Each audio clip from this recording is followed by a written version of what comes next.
মাদ্রাসাতে গরিবের সন্তান বেশি পাওয়া যায়, ধনীদের নয়।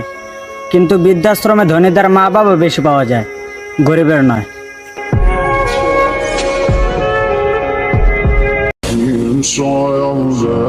হাসরের ময়দানে আমার নবী বলবে, আল্লাহ আমি আপনার সিংহাসন চাই না। তখন আমার নবী চারিদিকে দেখবে ইয়া নফসি শুরু হয়ে গেছে।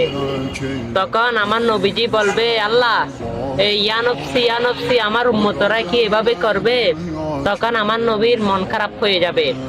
তখন আল্লাহ বলবে, নবী তুমি মন খারাপ করছো কেন? তখন আমার নবী বলবে, আমার উম্মতের জন্য।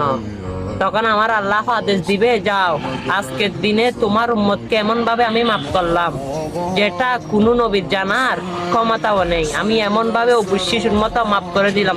সুবহানাল্লাহ। আর আমরা সেই নবীর উম্মত, সেই নবীকে ভালোবাসা দিই না।